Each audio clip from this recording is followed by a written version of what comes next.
ये चुनाव बहुत ही महत्वपूर्ण चुनाव है। किसी व्यक्ति के चुनाव नहीं है या किसी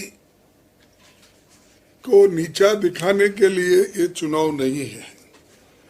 ये चुनाव देश के डेमोक्रेसी को टिकाने का है और ये चुनाव संविधान को बचाने का है और गरीब तबके के लोगों को और जो बढ़ती हुई महंगाई है और बढ़ती हुई अनएम्प्लॉयमेंट है, इन चीज़ों के लिए हम लड़ रहे हैं।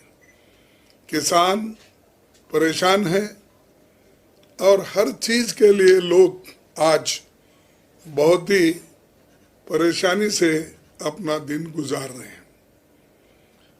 लेकिन सरकार में रहने वाले लोग और खासकर मोदी जी हमेशा यही कहते हैं, सबका साथ सबका विकास।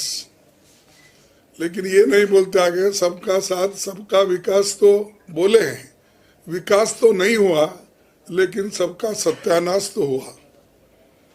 क्योंकि जीएसटी किसानों पर उन्होंने लगाई, एग्रीकल्चर इक्विपमेंट पे लगाई, हर गरीबों के खाने पीने के चीज़ों पे उन्होंने टैक्स जीएसटी लगाया। एसेंशियल कमोडिटी जो लोग रोजमर्रा इस्तेमाल करते हैं उन पर भी जीएसटी लगा के बर्बाद किया, नोटबंदी करके बर्बाद किया और लोगों को ये भी कहा कि नौजवानों को दिशाभूल करने के लिए उन्होंने ये कहा कि हर साल मैं आपको 2 करोड़ नौकरियां दूंगा। ये प्राइम मिनिस्टर ने कहा, ये इसका उनकी गारंटी है। और उन्होंने ये कहा कि अब 10 साल में तो 20 करोड़ नौकरियां देना चाहिए था।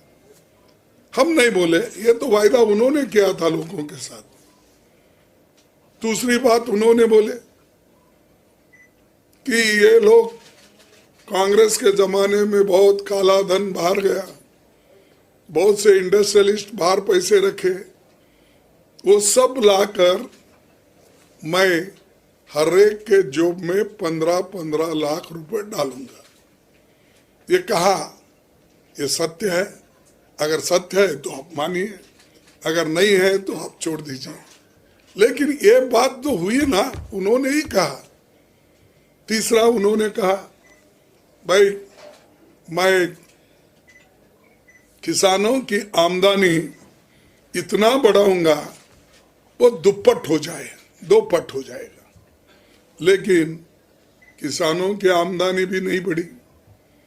चौथा उन्होंने ये भी बोला 2022 तक मैं हर एक आदमी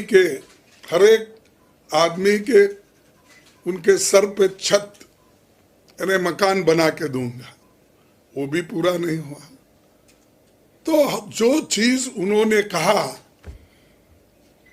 एक भी उसमें अनुष्ठान में नहीं लाया, इंप्लीमेंट नहीं हुआ।